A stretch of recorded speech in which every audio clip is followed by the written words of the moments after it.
Hai, saya Fani. Selamat datang di House 101. Saat ini saya sedang berada di ACH House yang dirancang oleh Wiyoga Nurdiansyah Arsitek.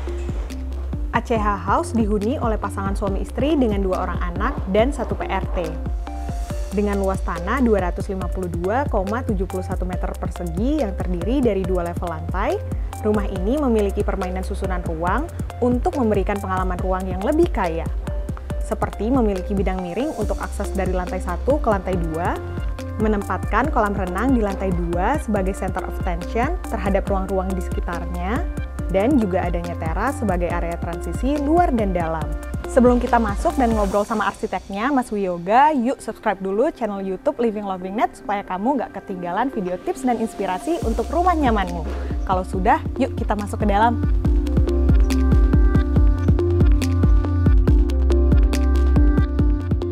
Halo Mas Yoga. Halo Fani, selamat datang. Yuk masuk yuk. Oke.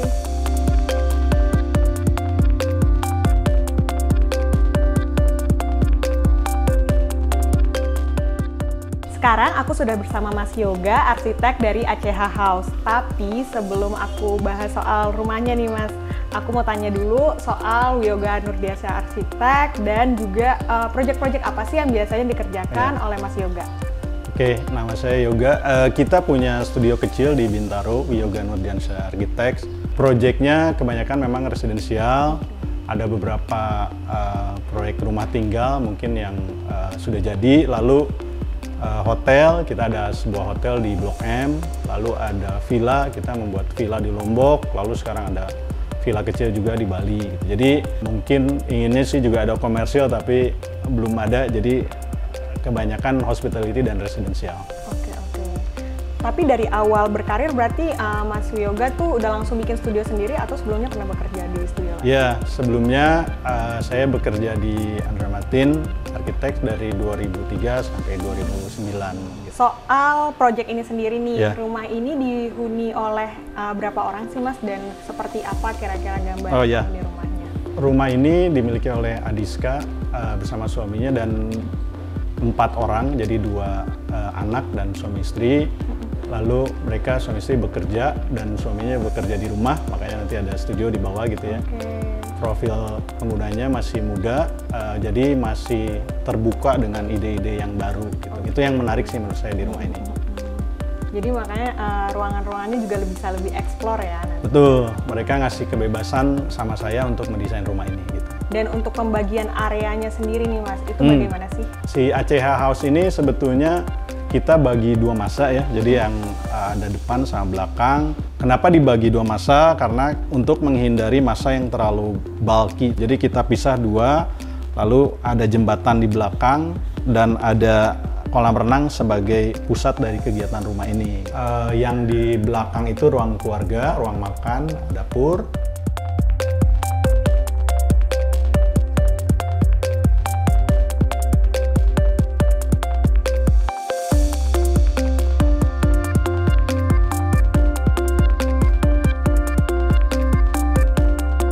Di depan itu ruang tidur utama sama ada WC utama gitu.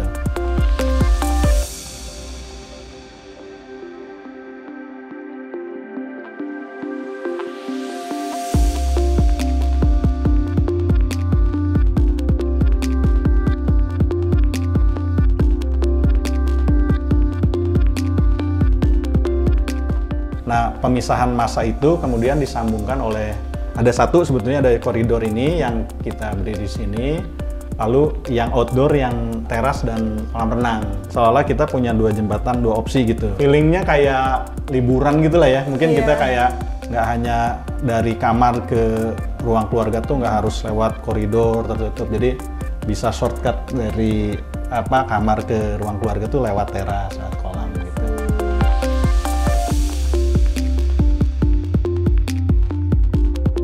Kenapa living room-nya kita naikin ke atas? Karena kita ingin punya space yang lebih besar, punya plafon yang lebih tinggi, sehingga kalau kita ngumpul lama di living room, di ruang makan ini cukup nyaman gitu. Fanny inget gak kalau kita ke rumah nenek kita gitu ya, zaman dulu tuh kan ruang keluarganya pasti di bawah, ceilingnya tinggi gitu ya, terus mungkin jendelanya besar kanan kirinya rumput, itu kan kayaknya menarik ya kalau di zaman sekarang ada ide seperti itu. Kan kalau Fanny perhatiin di atas nggak ada AC nih di ruang keluarga, fan aja gitu cukup. Terus di senternya kita taruh kolam renang. Jadi mereka berkumpul ya mostly di lantai 2 gitu. Nah, feeling space itu yang ingin saya tawarkan ke klien sebetulnya. Oke. Dan atap pelananya juga menarik banget. Jadinya kayak emang ada feel rumah lamanya juga walaupun bentuknya modern gitu ya. Betul. Dan untuk atap pelana juga sebetulnya kalau kita perhatiin tuh dia nggak center ya. Dia tengahnya tuh kita geser sedikit ke arah belakang. Jadi kalau kita berdiri di ruang keluarga tuh kayak punya seolah-olah punya dimensi yang berbeda. Yang satu lebih miring, yang satu lebih landai. Gitu. Ya itu lebih dinamis aja sih permainan bahwa di ruang keluarga bisa menghasilkan ruang yang nyaman gitu. Begitu juga dengan sirkulasi udara. Dengan naikin kita ke atas, rumah-rumah tetangga masih selantai, kita punya flow udara yang lebih, istilahnya lebih besar lah jadinya. Karena yang lain kan masih selantai, kita di atas. Itu juga kelebihan-kelebihan kalau kita mau menaikkan ruang keluarga ke lantai 2. Tapi jadi nyaman banget sih pas aku masuk pertama tuh langsung dibawa ke lantai 2 tuh rasanya tuh langsung nggak di tengah kota sih, jadinya kayak di Bali. Iya. Memang ide untuk menaikkan kolam ke lantai 2 juga memang diskusi yang cukup banyak sama klien ya, dan mereka setuju. Prosesnya itu melalui rem landscape yang di depan tadi, kita pelan-pelan naik ke atas, disambut oleh teras dan kolam renang gitu. Jadi ya inginnya sebetulnya di hiruk-pikuk Jakarta, di selatan ini mungkin masih ada kayak oase kecil gitu, walaupun kolamnya kecil, terasnya kecil, tapi punya feeling yang berbeda waktu kita nyampe ke rumah gitu. Yuk, kita ke sebelah sana yuk. Oke.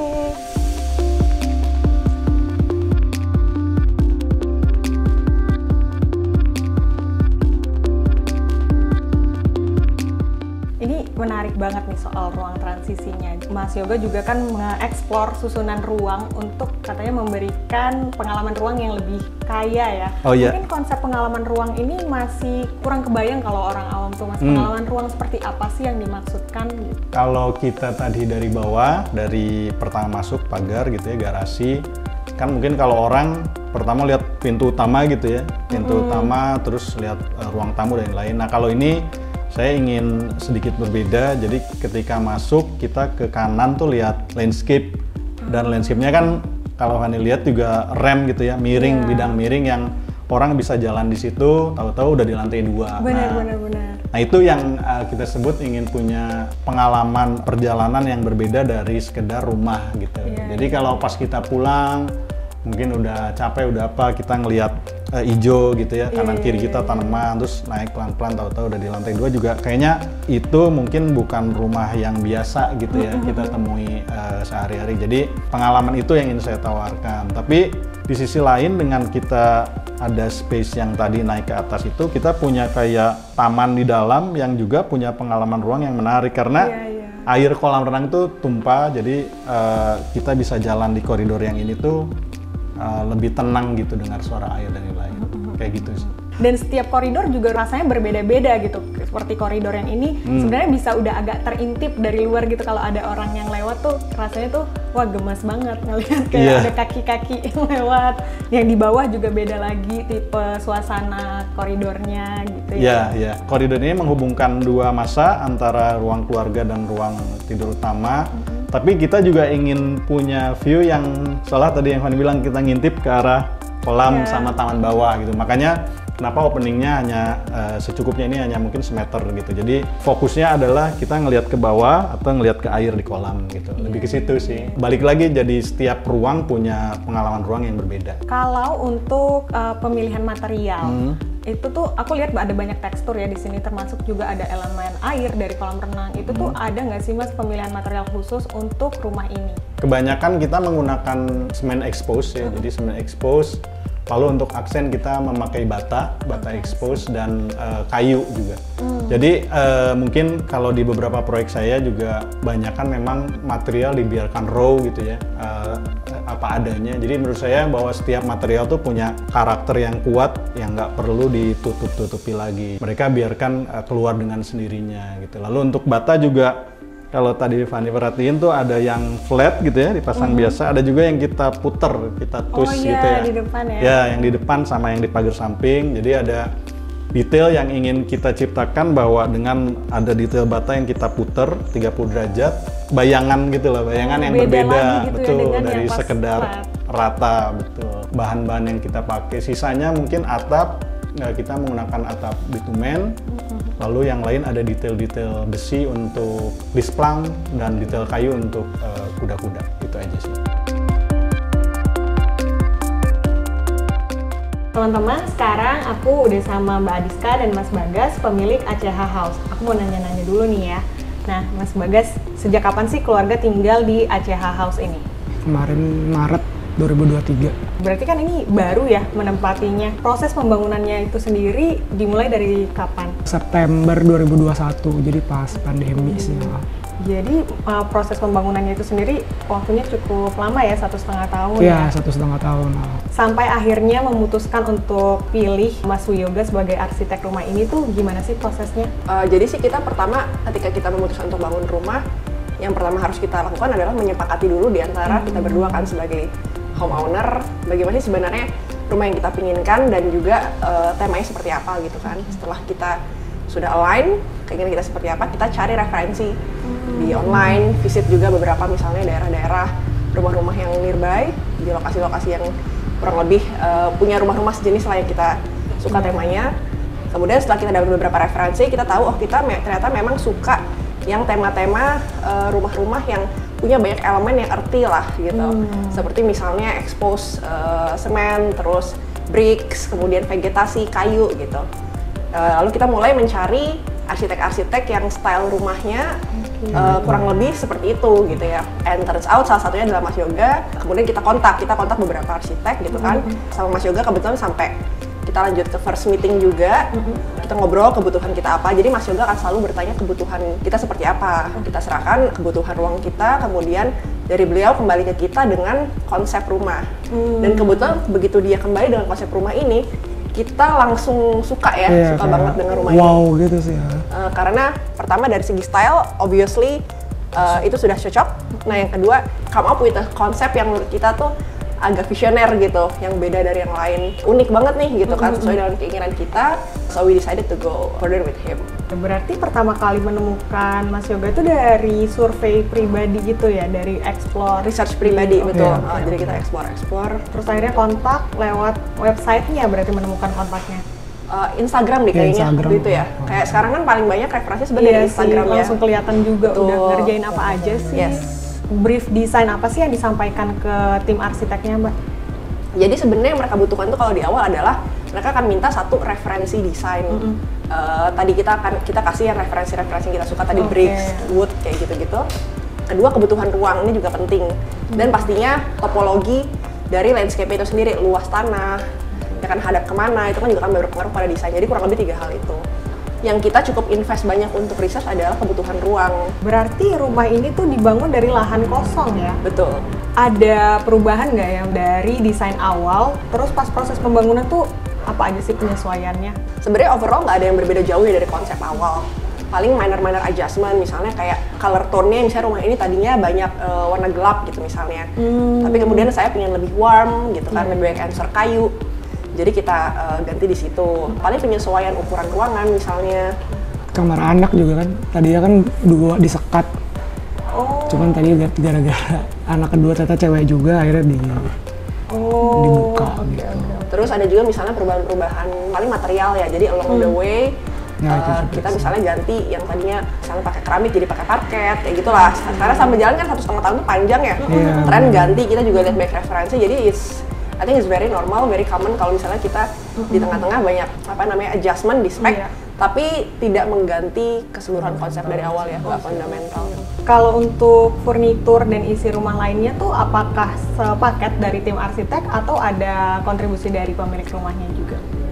Oke, jadi kalau dari Mas Yoga sendiri, jadi setiap arsitek ini berbeda-beda nih ya paketnya lah gitu. Kalau Mas Yoga sendiri sebenarnya sudah include interior basic gitu. Jadi kan karena kan dia whole package ya, arsitektur itu kan it's external and internal as well. Jadi sudah include sebenarnya. Kemudian pas udah mau ditempatin banget, kita baru zoom in ke bagian interiornya, kita pikir oh kita ada beberapa yang mau kita enhance gitu. Jadi kita ada pull in juga kayak cabinetry maker yang khusus misalnya desain spesifik untuk kitchennya gitu. Jadi layout sudah misalnya dari Mas Yoga, tapi kayak untuk detailing misalnya bahan-bahannya, partisi-partisinya, detail-detailnya kita pakai cabin retail maker sendiri gitu. Jadi biar lebih spesifik lagi ke interiornya, karena interior kan is another big area ya sih by itself ya.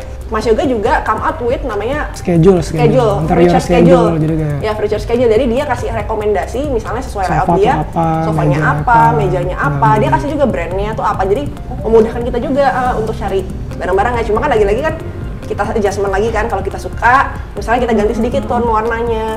Berarti bisa berdiskusi juga dengan si Mas Yoga ya untuk pemilihan furniturnya Betul, sendiri. betul. Jadi kalau kebetulan kalau untuk Mas Yoga dia include juga sampai ke bantu pemilihan interior itemsnya juga, furniture-nya. Thank you so much Mbak Diska dan Mas Bagas. sama-sama.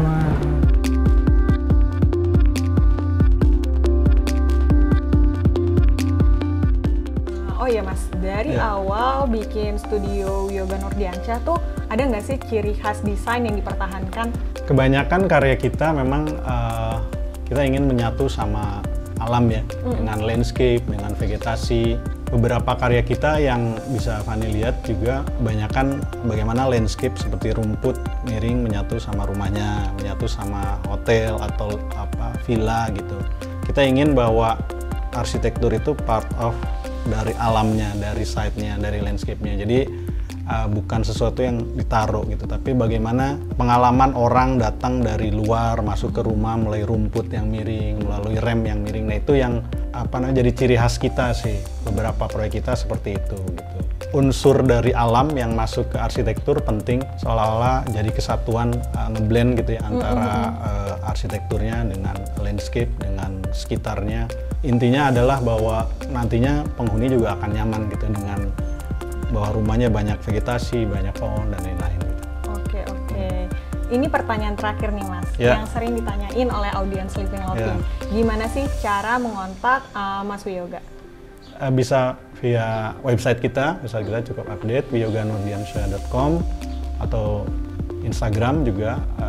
Ada 2 Instagram sebenarnya, Wiyoga Nurdiansyah Architects itu yang studio saya, atau Wiyoga Nurdiansyah aja itu akun saya pribadi, tapi dua-duanya juga boleh via DM, nanti akan di follow up sama admin kita. Oke, dari situ nanti obrolannya akan berlanjut gitu ya Mas, untuk kayak diarahkan ke misalnya nanti untuk diskusi via email atau via WhatsApp nanti untuk janjian bertemu berarti ya? Iya. Kayak untuk meeting pertama gitu. Iya, biasanya meeting pertama kita lebih tanyakan personality mereka sih. Jadi hobinya apa, sehari-hari tinggal seperti apa. Orang yang suka berkebun, orang yang suka misalkan atau berenang, sama orang yang suka masak juga udah beda pasti kan ya. Orang suka masak pasti pantry-nya gede, mau ada island gitu. Orang yang suka sepeda, suka mobil, ingin garasinya besar. Jadi rumah itu mencerminkan dari personality masing-masing pemiliknya. Makanya sangat customize ya. Jadi tiap rumah pasti beda gitu dan mencerminkan pemilik rumahnya seperti apa. Thank you so much Mas Yoga. Makasih. Terima kasih obrolannya. Nah teman-teman, semoga informasi dari Mas Yoga tadi cukup menginspirasi atau membantu kamu yang sedang merenovasi atau membangun rumah. Saya Fani, sampai jumpa di House 101 selanjutnya. Teman-teman arsitek dan desainer interior, kamu juga bisa submit project kamu untuk diliput Living Loving. Isi form ini ya, atau klik link di deskripsi.